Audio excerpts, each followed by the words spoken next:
Olá pessoal, espero que a gente sobreviva a essa live. É a primeira vez que eu faço uma sozinha, então me perdoem se por acaso eu falhar, e se houver alguma falha técnica aí a respeito, eu vou ter lá minhas amigas, a Regiane e a Cássia, para tentar me ajudar.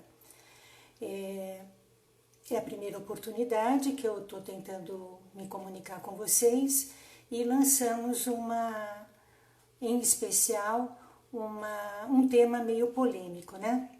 Psicomotricidade online.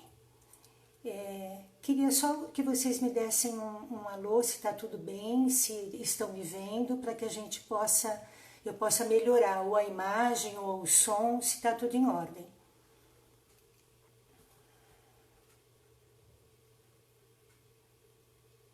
Tem uma porção de gente aqui para acenar, é só acenar para vocês?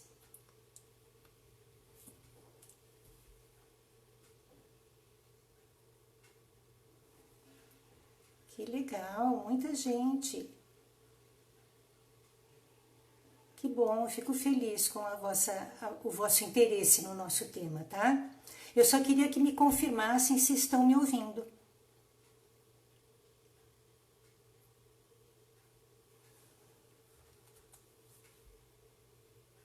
Tudo bem?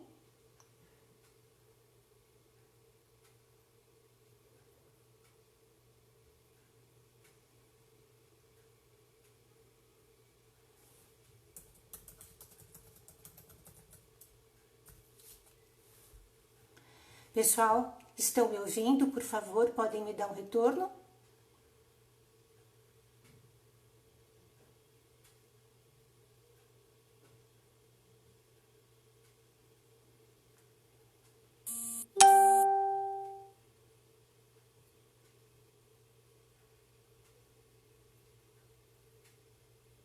Ai, que bom. Então parece que está tudo em ordem, está tudo ok.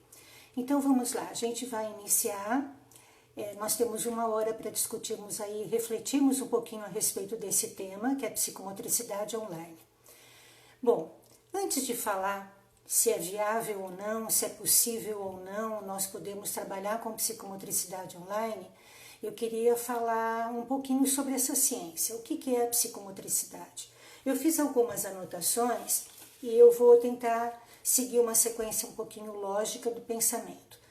Antes de qualquer coisa, aqueles que são do universo aquático, eu quero parabenizá-los pelo nosso dia hoje da natação. Eu fiz uma postagem onde eu coloco que a natação não é só movimentar braços e pernas, ela é uma execução motora e psicomotora e que é inerente da aprendizagem humana. Então, aprender a nadar é uma necessidade humana para a sobrevivência no meio líquido, independente de ser um momento de prazer, de ser um momento de sobrevivência, de ser um momento de euforia, ou até, no nosso caso aqui de São Paulo, de uma sobrevivência em enchente, como aqui muitas vezes acontece, da pessoa acabar perdendo a vida porque não tinha a menor noção de natação. Então, a cada dia que passa, num Brasil como o nosso, que é cercado de águas por todos os lados, de rios, de oceanos, a natação é uma aprendizagem importante para que seja feita. Então, parabéns a todos que trabalham com a natação e que a gente possa nadar infinitamente. Bom, eu queria comentar algo a respeito da origem da ciência psicomotricidade. A psicomotricidade nasceu há mais de um século e, na verdade, no século XIX, ela foi pensada, ela foi elaborada em termos de ciência, pelo menos em termos de descobertas e de pesquisas científicas, por Wernicke. Em 1907, a gente já teve um personagem muito importante na nossa ciência, o Dupré, que num hospital francês veio a identificar alguns comportamentos em alguns jovens que não eram comportamentos patológicos no sentido de síndromes neurológicas, mas que possuíam alguns sintomas que naquele momento se determinou que era de uma origem psicomotora. Então, na verdade, de 1907 para cá, a pesquisa em psicomotricidade se ampliou de uma forma enorme. Então, o que a gente tem para dizer hoje sobre essa ciência? Que levamos mais de um século para ter ela hoje reconhecida no Brasil, a profissão sendo já regulamentada e a gente com muito brasileiro, com muito estrangeiro também, documentado bibliograficamente sobre essa ciência.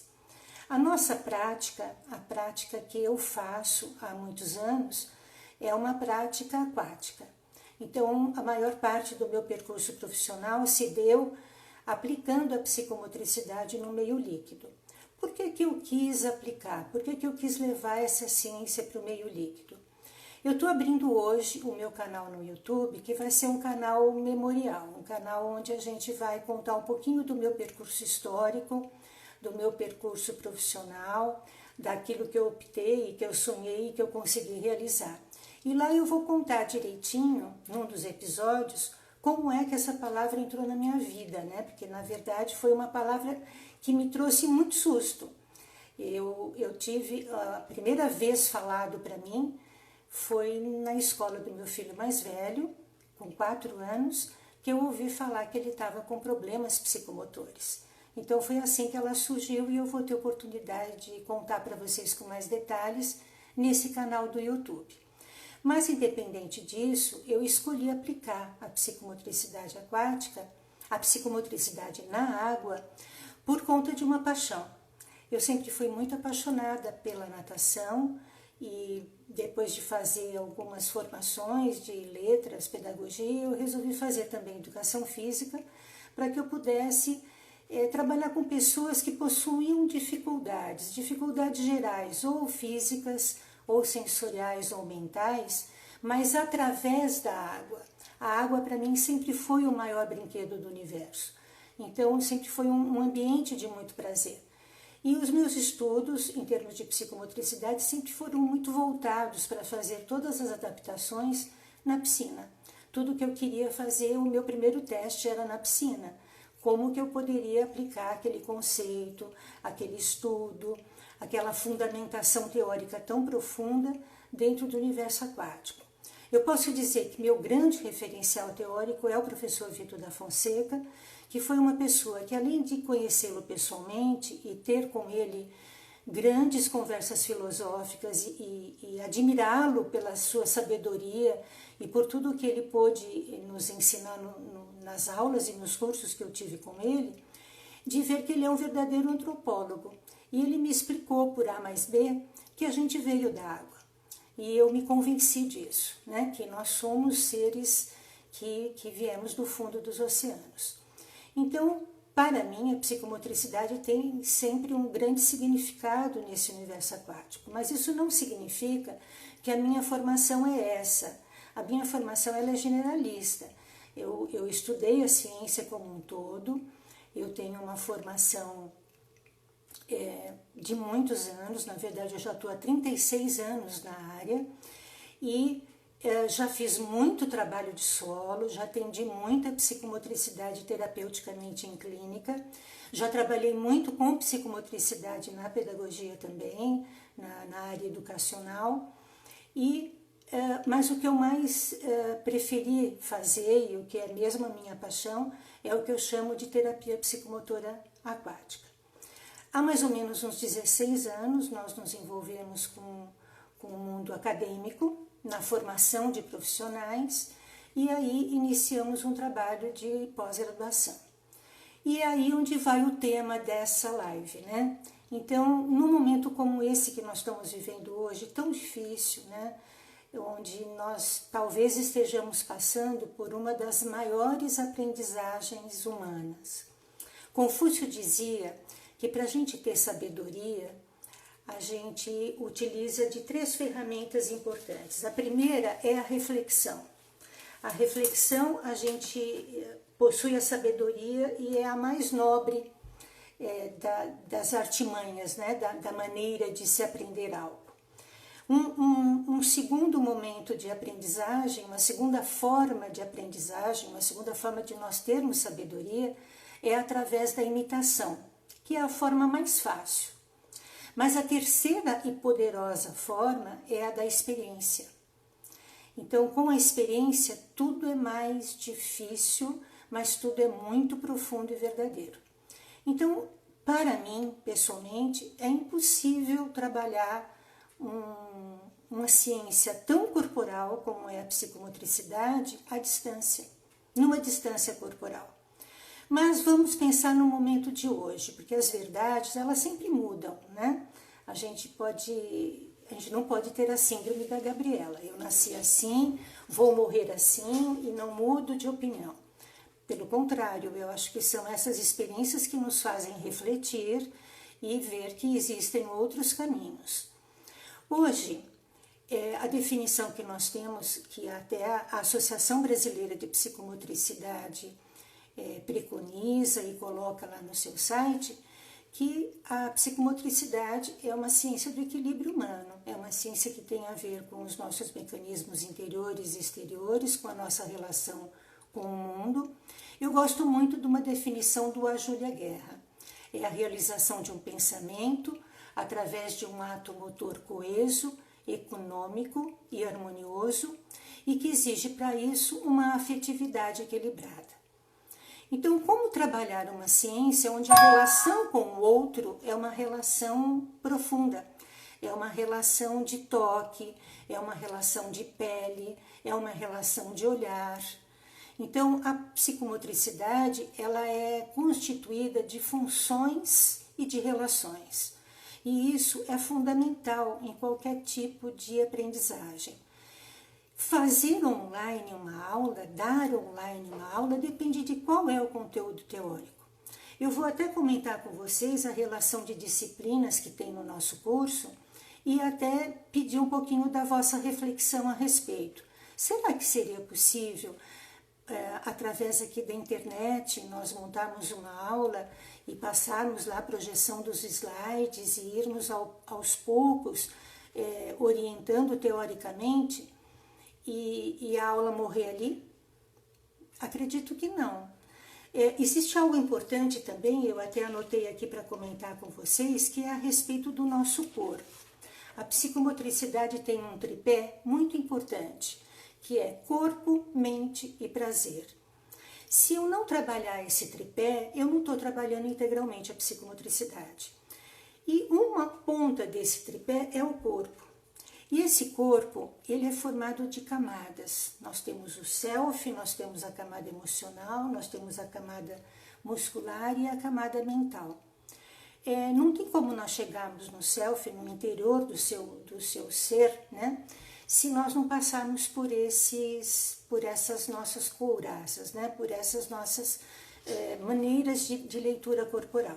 Então, quando eu estou na relação de aprendizagem com outro ser humano ou numa relação até de conversa com outro ser humano, o corpo do outro me diz muito, né? O corpo do outro me diz se ele está interessado, se ele não está interessado, para onde se dirige o seu olhar, como está o teu tônus de alerta para qualquer proposta motora, como que está.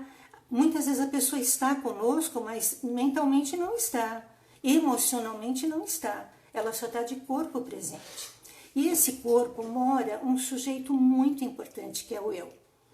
E esse eu precisa ser muito bem entendido, muito bem compreendido para estabelecer uma boa relação psicomotora. Todas as nossas disciplinas, elas precisam de práticas, né? Todas elas são aprendidas, elas são elaboradas, elas são propostas, não só pela teoria, mas também pela prática. E nessa prática é praticamente impossível existir via internet, né? A gente poderia fazer uma parte online e outra parte presencial? Até poderia. Existem até alguns conteúdos teóricos que daria sim, e eu confirmo que sim. Mas um curso inteiro online, eu acredito que ele pecaria pelo mais nobre dessa ciência, que é a relação humana com o outro. Eu tenho aqui uma frase que eu acho bastante interessante, que é de Sartre. Ele diz assim: o importante não é o que fizeram comigo, e sim o que eu vou fazer com o que fizeram comigo. O que a gente pode refletir sobre isso?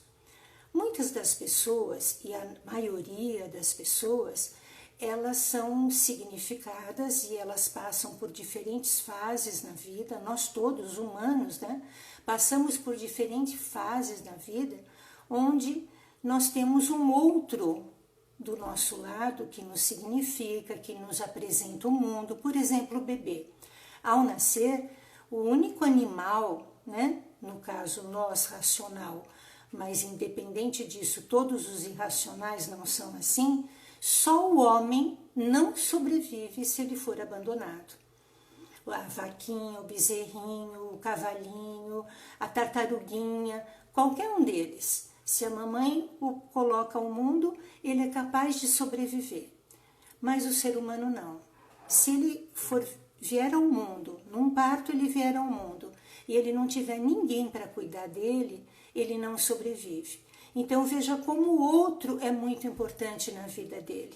E a primeira pessoa importante na vida dele é a mamãe. É a mamãe que apresenta ele ao mundo, é a mamãe que mostra o que é isso aqui do lado de fora para ele. E essa função materna, ela é muito importante. E depois dela vem outras fases importantes na vida, onde a nossa vida vai sendo construída de todos os sistemas que são transições importantes para nós chegarmos à maturidade. Eu estou atualmente estudando constelação familiar e muito sobre a consciência sistêmica.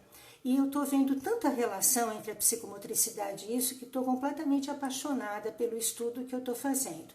E uma das coisas que a gente vê na constelação é exatamente a importância dessas fases, né? O que ficou dentro de mim daquilo que fizeram de mim, né? O que o outro fez de mim. Você só existe por causa do outro. Então, veja, quando nós falamos de um curso online, eu imagino o quanto nós temos de pesquisa, de relação, de perguntas, né, de experiências pessoais para nos trocar numa aprendizagem de um determinado conceito, de uma determinada disciplina. Há um momento em que a gente se questiona se no mundo hoje essa aproximação virtual ela está se fazendo para o bem ou para o mal. É claro que tudo depende do abuso, né, do equilíbrio, do quanto nós utilizamos desse mecanismo, o quanto nós somos capazes de nos desconectar para poder viver a natureza, para viver as relações pessoais e proximais. No entanto, tudo nos conduz a cada vez mais a virtualidade entrar na nossa vida. E eu sempre fui muito avessa à virtualidade. Eu sou do mundo real. E a resistência que eu tenho hoje num trabalho EAD, num trabalho à distância, ela não é política e ela não é formal. Ela é só mesmo humana. Então, para mim, Cacilda, no caso, eu acho que eu consigo ensinar melhor se for presencialmente. Eu não sei se eu sou capaz de não ensinar virtualmente, mas eu sinto que eu só vou conferir essa minha aprendizagem nessa relação pessoal. Mas vamos falar um pouquinho sobre que disciplinas dentro de um curso de psicomotricidade a gente podia manter virtualmente. E eu queria também uma coisa muito importante de vocês, que vocês fizessem perguntas. É bem importante para mim, para que vocês possam desenvolver o tema também. Bom, hoje, em especial no nosso curso de pós-graduação, nós temos muitas disciplinas, mais de 20 disciplinas. E aí eu vou assim, por ordem, colocando para vocês aonde eu acredito que seria possível trabalharmos virtualmente ou não. A nossa primeira disciplina é a anatomia. A gente vai passar para o aluno todos os conceitos dessa nossa casa, desse corpo biológico, que possui uma história, que possui uma forma física, que possui funções e que se relaciona no mundo. Só que anatomicamente falando, é claro que a gente vai para uma disciplina assim, bem, vamos dizer assim, teórica e que poderia sim ser dado online. Não vejo por que não. Só que faltaria um pouquinho de experiência corporal, né? Para que a gente pudesse mostrar o lado psicomotor dessa anatomia que a gente está pondo dentro do nosso programa. O que é essa anatomia? Essa anatomia é exatamente como eu funciono. Ninguém funciona igual. Esse funciona assim, vamos colocar entre aspas, né? Cada um tem a sua maneira, cada um tem o seu limiar de dor, cada um tem as suas dificuldades físicas, cada um tem as suas limitações corporais, cada um tem as suas percepções. Então, nesse sentido, acho que a anatomia perderia um pouquinho do contato pessoal num trabalho EAD. Uma outra disciplina é neurologia. Neurologia, nós vamos aprender praticamente o funcionamento cerebral inteiro, e acredito que realmente online a gente poderia sim passar muita informação teórica. E o que é legal na nossa disciplina, dentro do nosso programa, o trabalho de neurologia, é as conexões que a gente faz e as experiências que a gente traz para a realidade, as relações pessoais e as trocas.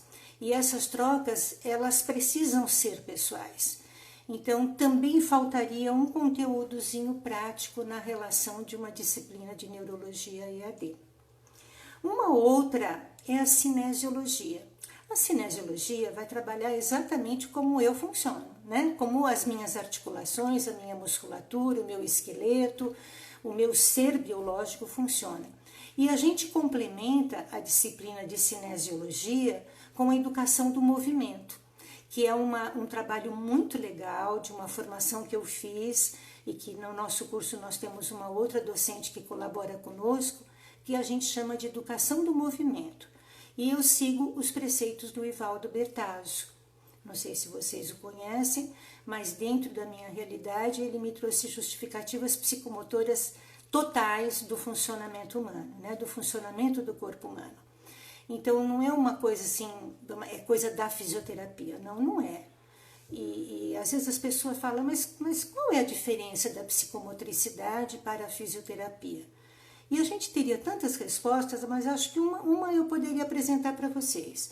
O fisioterapeuta, ele quer que o seu paciente ande, né? Restabeleça as suas funções. O psicomotricista deseja e busca, o objetivo dele é que esse elemento queira andar. Entra um emocional na história. Então, não é igual à fisioterapia, utiliza das mesmas técnicas? Sim, nós emprestamos muita coisa de várias ciências. A psicomotricidade, ela é interdisciplinar. E eu, pessoalmente, dentro da nossa associação, ela é transdisciplinar. Nós trabalhamos juntos, os nossos conhecimentos se somam. E nesta união é que nasce todo o processo terapêutico, o processo educacional e a grande riqueza da nossa experiência psicomotora. Então, as ciências se conversam, se emprestam saberes e é uma forma muito grande de respeito ao outro. A gente não se apropria do saber do outro e somos totalmente contra isso. Então, veja, como poderíamos trabalhar a educação do movimento online? Eu não consigo visualizar, eu não consigo elaborar uma aula como essa, onde essa relação pudesse ser virtual. Uma outra disciplina, e muito importante para nós, e que tem um conteúdo enorme e fundamental para a aprendizagem da ciência e psicomotricidade, é desenvolvimento humano. E desenvolvimento humano é um leque muito grande. Nós temos praticamente 80 horas. E essas 80 horas, são 40 horas. 80 horas se soma junto à educação. De desenvolvimento humano, nós temos 40 horas. Essas 40 horas são recheadas o tempo todo de experiência prática. Então, você entender a fase que cada criança está no seu desenvolvimento neuropsicomotor, envolve experiências práticas desse nível, dessa fase, E é fundamental que a gente divida isso. Agora, acredito que, em parte, é possível, sim, se aprender online, muita teoria.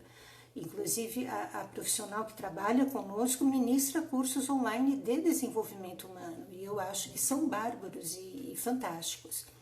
Então, é uma disciplina que a gente mesclaria, que daria realmente para que a gente pudesse fazer, né, um pouquinho online e fazer a prática presencial. Uma outra disciplina muito importante, também faz parte daquele tripé que eu comentei com vocês, é bases psicanalíticas e psicogenéticas, psicodinâmicas da personalidade humana. Então, é o nosso self, é o nosso eu, a nossa personalidade. Então, como nós nos constituímos emocionalmente. E é, assim, uma disciplina bem complexa, bem extensa e tem uma teoria bem grande, que exige um certo nível de leitura interessante. Então, é fundamental realmente que haja uma base teórica, que poderia ser por leitura, mas, sem dúvida nenhuma, uma experiência presencial seria fundamental. Algumas vivências são fundamentais para desenvolver essa temática. Outra é a educação psicomotora e aprendizagem. Como desenvolvimento humano, é uma disciplina que a gente pode falar que é meio a meio. Não tem como nós não termos prática de algo que é tão fundamental no dia a dia da educação, que é a aplicação da psicomotricidade nos projetos de aprendizagem. Então, o que eu preciso saber disso? Eu preciso saber aonde eu aplico essa ciência na aprendizagem da criança. Pessoal, tem umas coisinhas aparecendo aqui que eu queria entender o que é. Mas, enfim, me desculpem, tá? Eu continuo aqui ainda aprendiz de feiticeira, não sei tudo. Vão me dando um aval aí se tá tudo bem, se vocês estão me escutando e se tem alguma problemática. Bom, voltamos lá. Educação psicomotora e aprendizagem, o tempo todo está voltada a conceitos teóricos básicos, mas muita experiência pessoal com brinquedos, com objetos, com técnicas, com vivências, com oficinas, com presença corporal inteira em diferentes faixas etárias da criança. Então, eu sinto que também é uma disciplina que a gente teria que mesclar. Não é possível ela totalmente online.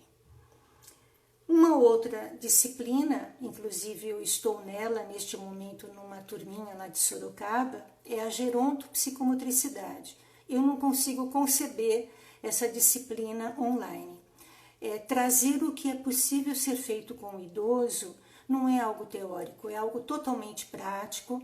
Inclusive, eu acabo utilizando muito da prática mesmo com os idosos, de trazer os idosos, quando não consigo trazê-los, de trazer em vídeos para que possa mostrar de que maneira nós trabalhamos as funções cognitivas, as funções executivas, e a gente trabalha com essa retrogênese psicomotora. É fundamental para nós. Então, é uma disciplina que precisaria ser ao vivo e a cores. Até porque a gerontopsicomotricidade é quase um retrato branco e preto, né, do humano, que nós precisamos dar um colorido especial, e a psicomotricidade colabora muito. Ela vem de encontro a um contingente de emoções muito forte, porque envelhecer não é fácil e nem todo mundo aceita o envelhecimento. O envelhecimento pode ser retardado, pode ser tranquilo, pode ser aceito e pode ser bem vivido. No entanto, na grande maioria da nossa população, o envelhecimento é uma lista de perdas, né? É uma lista de incapacidades, onde as nossas emoções ficam muito à flor da pele e a exclusão se faz de uma forma muito avassaladora. Na verdade, ela começa dentro da família e caminha para a sociedade. Nós sentimos que o idoso está, sim, muito segregado ainda. Apesar da população idosa no Brasil estar aumentando, nós ainda não temos políticas públicas suficientes para o trabalho com idosos. Não há o que se comparar entre estar num trabalho com crianças e num trabalho com idosos. A quantidade de oferta é muito pequena, tá? Então, a gerontopsicomotricidade também é uma disciplina bastante difícil de nós podermos transportar no mundo virtual somente, né? Uma outra e fundamental disciplina do curso é a avaliação e diagnóstico psicomotor. A avaliação é necessário que nós conheçamos uma série de testes, principalmente os testes franceses, as baterias psicomotoras todas. Nós temos como critério utilizar 2 baterias, a do professor Vitor da Fonseca e a do professor Francisco Rosa Neto, que não é uma bateria psicomotora, é uma bateria motora, e complementamos com vários testes e várias maneiras de se avaliar que foram elaboradas já de primeira instância pelos primeiros e grandes nomes da psicomotricidade. Então, Gisele Subirran, Bergès e Miriam Stambá têm uma série de testes importantes que são aplicados. Tudo isso precisa ser presencial. Tudo isso tem um material de apoio para que a gente possa explicar o funcionamento, para que o aluno possa aplicar com os seus pacientes ou alunos, e é uma disciplina que também para mim eu ainda não aprendi a fazer virtualmente. Eu precisaria estar sendo orientada para poder transpor esse conhecimento de uma forma virtual. Aí nós temos algumas disciplinas que eu acho que são totalmente viáveis serem feitas virtualmente. A metodologia da pesquisa científica, nós temos uma disciplina de fármacos e psicomotricidade, que eu acredito realmente ser possível. Nós temos uma outra disciplina sobre transdisciplinaridade e formações em psicomotricidade. Eu não sei se vocês têm conhecimento, mas no Brasil nós temos 12, 13 formações brasileiras, que são de grandes nomes de psicomotricistas brasileiros, e nós temos por hábito levar o conhecimento do aluno todas, para que ele possa conhecer o que ele poderia estar fazendo depois de uma pós-graduação, no sentido da opção de linhas de trabalho, para que ele possa se envolver e praticá-las depois. Nós temos uma outra disciplina que é psicomotricidade e interdisciplinaridade. Essa disciplina, nós convidamos outros profissionais para ver como é o casamento, como que é essa conversa, esse namoro da psicomotricidade com outra ciência. Então, costumeiramente, nós convidamos fisioterapeutas, terapeutas ocupacionais, pedagogos, dançarinos, recreadores,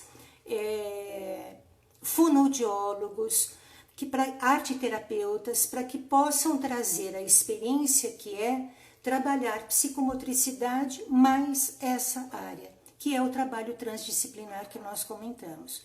Então, isso são pessoas que nós convidamos para mostrar como que é possível se estabelecer uma interdisciplinaridade. Não sei a que ponto isso poderia ser viável EAD, mas é algo a se pensar, é algo a se construir. Uma outra disciplina chama-se sensibilização. Essa definitivamente não pode ser online.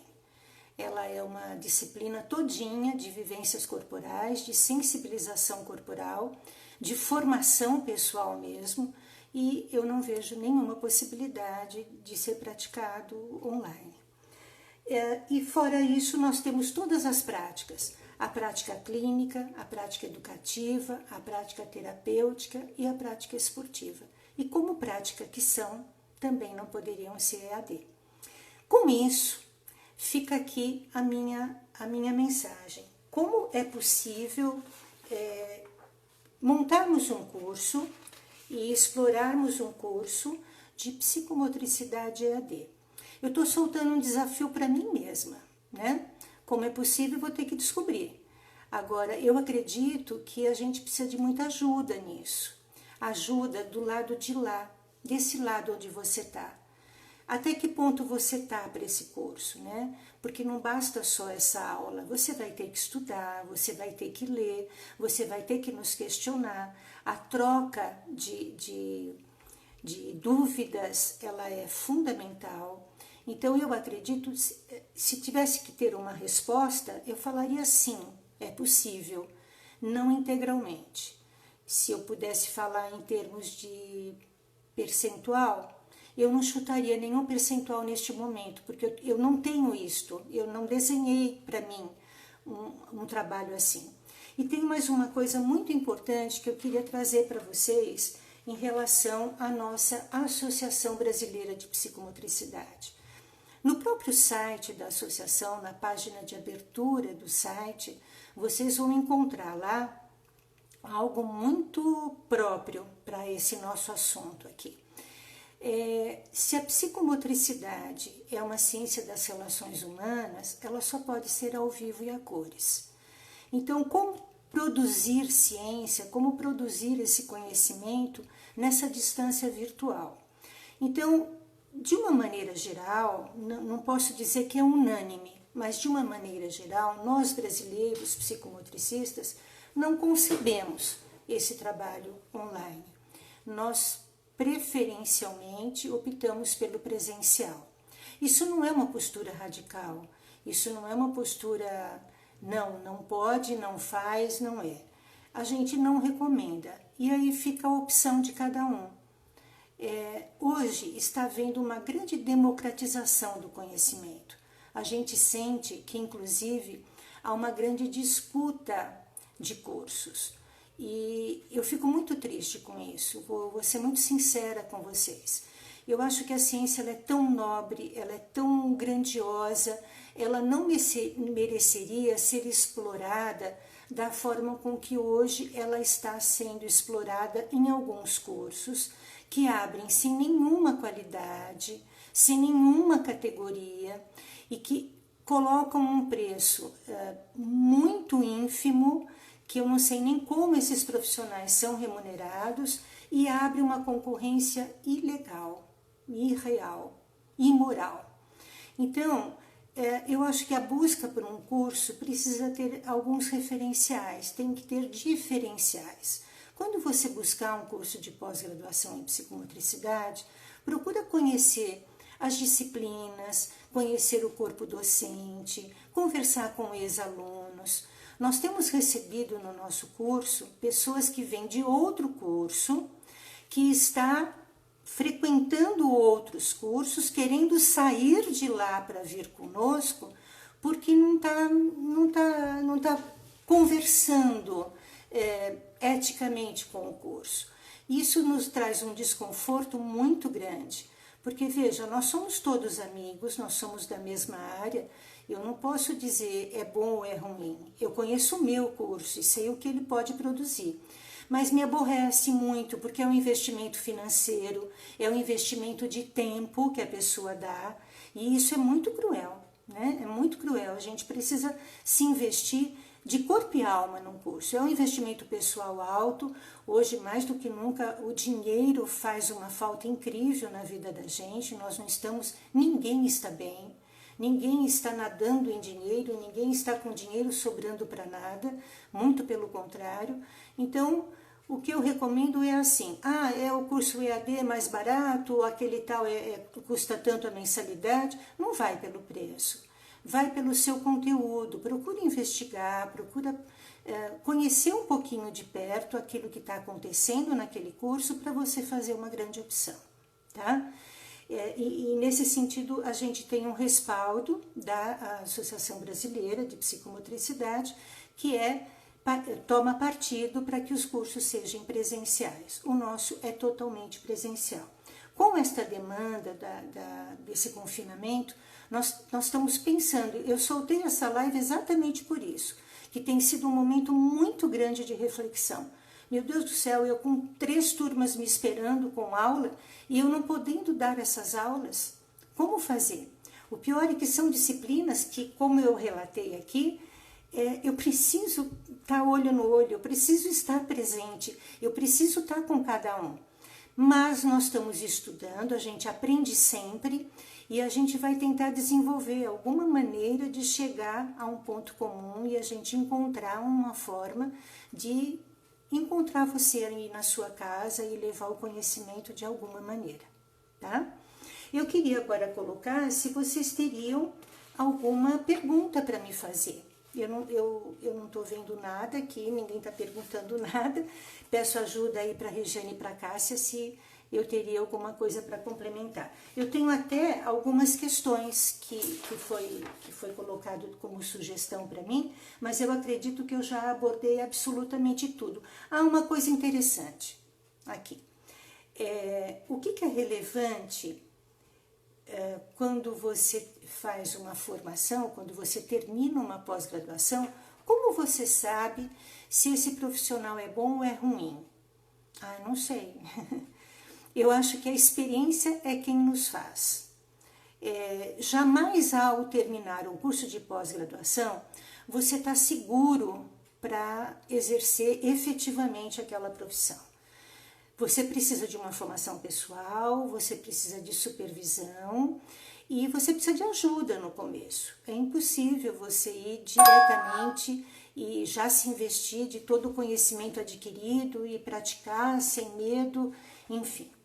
Então, a experiência e a prática vai nos fazendo fortes e vai nos fazendo melhor a cada dia. Então, é importante que essa prática comece no curso já com os estágios. Nós promovemos estágios, porque nós achamos que o aluno precisa dessa segurança e é fundamental. E inclusive para nós, a nossa chancela acadêmica exige o estágio. Então, o estágio é fundamental. O estágio é um grande teste, é um ensaio de ser profissional, né? Do jeito que eu brinco que eu comento que brincar é um ensaio de ser gente, o estágio dentro de um curso de pós-graduação é um ensaio de ser profissional. Então, eu acho que é muito importante, porque o estágio é supervisionado, e nesse estágio supervisionado a gente consegue dar todo o apoio que a gente sente que o aluno precisa, tá? O envolvimento é uma coisa que aprendemos ou ela é inerente? Nascemos com ela? É do Felipe, a Cássia está me colocando, porque realmente aqui para mim não aparecem as perguntas, mas enfim. Felipe, o conhecimento não é inerente, tá? O conhecimento é adquirido. Agora, o desenvolvimento neuropsicomotor é inerente. Se for oferecido para essa criança todas as oportunidades de viver todas as fases da sua vida, ela vai crescer e se desenvolver adequadamente. Se em algumas das fases, que aí na disciplina a gente explica, de cada uma das fases dos amores, né? Nós temos 7 fases de amor, enfim. Cada uma das fases for bem vivida e bem significada e bem sistematizada, isso vai acontecer naturalmente na vida da criança, até ser adulto. Mas ela não nasce conosco, porque nós não nascemos prontos. Nós aprendemos com o outro. O outro é que nos faz gente, né? A mamãe é que mostra que eu sou gente, que o mundo é isso aí. Então, eu sempre estabeleço essa relação, e essa relação é uma relação de aprendizagem. Então, a gente precisa do outro para aprender. Agora, se uma dessas fases a criança foi bloqueada, a criança foi impedida de viver profundamente tal fase, ela vai ter um comprometimento psicomotor futuro que vai precisar resgatar essa fase para que ela se reelabore, se reestruture e possa caminhar a vida fora, tá? Não sei se eu respondi, mas me dá um retorno se você conseguiu compreender, senão a gente está aqui para responder. O que acontece quando a psicomotricidade não é desenvolvida? Duda, querida, surge o problema psicomotor. Então, entra o psicomotricista e entra esse resgate que eu disse. Nós vamos ter que identificar, em primeiro lugar, aonde foi que faltou, aonde houve algum trauma, aonde houve alguma falha, E através de uma boa avaliação e diagnóstico, a gente consegue resgatar qual é a fase e reviver essa fase. E tentar recuperar o que está perdido, né?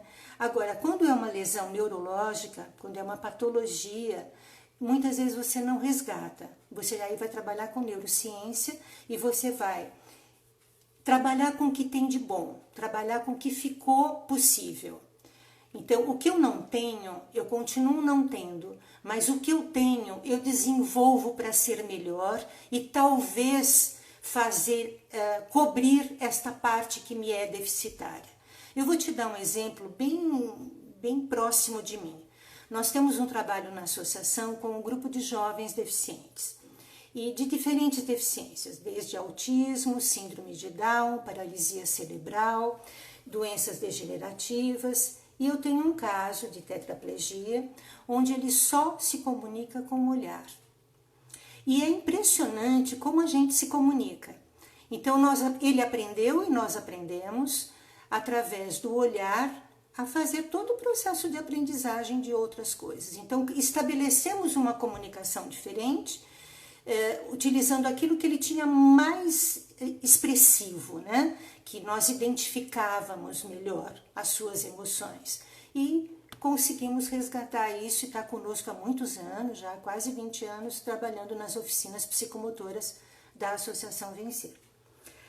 Como podemos dar apoio ao paciente neste momento de distanciamento social? Nossa, Tina, isso me tira a noite de sono.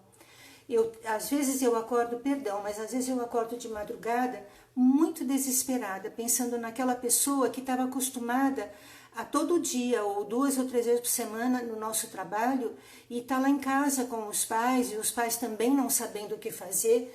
Eu sinceramente não sei te dizer de que maneira nós poderíamos cobrir isso. Eu sinto, não sei se eu vou falar aqui alguma coisa que venha desagradar uma maioria ou uma minoria, que eu, por exemplo, sou uma pessoa que está com 67 anos no grupo de risco. Eu fui uma louquinha que eu me candidatei para ser voluntária lá no hospital que foi montado no Morumbi, mas não me aceitaram, porque eu estava no grupo de risco. Eu não consigo ficar parada, eu estou bem de saúde e gostaria de poder ajudar. Se é mais jovem, eu iria na casa, sinceramente eu iria atender essa pessoa. Eu não sei, eu acho que isso é muito pessoal, muito pessoal. Depende de qual é o tipo de trabalho que você desenvolve. É claro, uma piscina não tem como, né? Como nós podemos fazer um trabalho de piscina na casa? Não há possibilidade. É como o curso de psicomotricidade online, onde o trabalho é corporal e eu não tenho corpo. Então, a piscina, eu não tenho a piscina, eu não tenho água. Mas não sei se talvez um conforto de algumas atividades físicas, de alguma coisa que pudesse colocar esse corpo em movimento. E nesse momento de distanciamento, Tina, eu acho até que só o encontro já ajudaria, né? Só o encontro, o aconchego, o conforto. Eu estou com muito medo desse momento criar muitos depressivos, muitas pessoas angustiadas. Eu estou com muito receio. Eu acho que esse bichinho veio trazer uma lição enorme para a humanidade, né? De coisas que nós estávamos abusando e que agora nós temos que frear, queiramos ou não. Nesse caso, nós estamos sendo freados pela dor, né? Pela dor da separação. E isso é muito triste, mas eu não consigo imaginar como poderia ser melhor a não ser ir na casa e promover isso. Como trabalhar a psicomotricidade numa equipe transdisciplinar onde o ego... Ixi, Beth, esse é um drama. Ai, tem tanta gente aí com ego exacerbado, né? Tem tanta gente que está precisando de um banho de superego. Tem tanta gente aí precisando chegar lá no seu self, descobrir os seus traumas e ver como está a tua função materna, como está a tua função paterna. Nossa, é difícil. Numa equipe onde os egos são exacerbados, é bem difícil. O que eu acredito é na persistência. Eu acho que de tanto você fazer legal aquilo que você melhor sabe fazer, vai conhecer o convencimento. A gente não consegue mudar o outro. Então, a gente muda a nós próprios, não querendo mudar o outro. Então, eu não quero mudar ninguém. Eu ajo como eu ajo, porque eu acredito nisso, porque eu sou totalmente fiel àquilo que eu acredito. Eu tenho certeza do que eu estou fazendo é o meu melhor, que esse é o melhor caminho. Essa minha certeza pode amanhã mudar e eu vou pedir desculpas, eu vou ter humildade de reconhecer. E um belo dia esta pessoa há de reconhecer de que foi o caminho melhor. Agora, tentar mudar o outro eu acho bem difícil. Como é a fronteira do trabalho do psicológico e do psicomotricista? Ah, linda Cris, saudades de vocês. Não há uma fronteira, né? Não existe um muro divisório entre o meu ser psicomotor e o meu ser emocional, entre o trabalho psicológico e o trabalho do psicomotricista. O que acontece é que o trabalho psicológico visa o emocional, puramente o emocional. E o trabalho do psicomotricista visa um trabalho motor equilibrado emocionalmente. Então, veja, nós não damos conta do emocional, nós pedimos ajuda para o psicólogo, mas esta parte que o psicólogo for fazer, eu preciso reverter para um trabalho corporal. Então, o meu motor, ele só vai ser bem realizado se o meu emocional está bem estabelecido. Então, é um casamento, é uma parceria que anda de mão dada. Eu não sou psicólogo e o psicólogo não é psicomotricista. Nós cuidamos juntos do mesmo elemento, em prol do bem-estar dele. Mas não há um muro divisor. Muitas vezes, Cris, a gente entra lá, mas a gente não domina lá. Então, com toda a experiência psicomotora que nós temos, a gente é capaz de fazer coisas muito boas, mas a gente não faz em definitivo, a gente só ajuda, só colabora. Da mesma forma que o psicólogo, muitas vezes, sabe o quanto é importante um trabalho corporal e até utiliza de mecanismos corporal. Existem várias terapias emocionais que utilizam o corpo, o próprio psicodrama é uma delas. Então, não há um muro divisor, tá? Como tornar a psicomotricidade mais conhecida e reconhecida perante a nossa sociedade? Meu amado Jerônimo, fazendo o que você está fazendo na sua escola, falando a respeito, divulgando, conversando, começando a criticar, isso não está certo, não é assim que a gente deve começar, não é desta forma que eu devo conduzir. Então, somos nós. Olha como a nossa missão é muito grandiosa. Eu tenho certeza que este ano, é claro que nós tivemos agora um grande intervalo, mas eu confio muito que este ano nós vamos fazer barulho e nós vamos realmente encontrar o nosso lugar. Eu acho que demorou muito, não foi fácil, mas eu sinto hoje, por exemplo, há uma grande aceitação de convênios médicos, há muitas escolas colocando como parte da seleção do RH que a pessoa tenha conhecimentos psicomotores. Há muitas empresas trabalhando com psicomotricistas no RH, há muitos hospitais já utilizando de psicomotricista, é a gente fazendo barulho, a gente mostrando a nossa cara e a gente fazendo acontecer, né? Só que agora nos distanciamos, nós estávamos com a corda toda aí em Sorocaba, né? E agora nos afastaram. Mas fique tranquilo, no que eu puder colaborar aí, vocês vão fazer uma diferença incrível no interior de São Paulo. Essa turminha de vocês é fenomenal. Eu confio muito no envolvimento de vocês, tá? Tenha certeza que ela vai ficar reconhecida assim. Bom, reconhecida ela já tá e regulamentada ela já tá. Quem mais precisa saber dela são os pais. Eu acho que se os pais sabem, eles vão requisitar, eles vão pedir.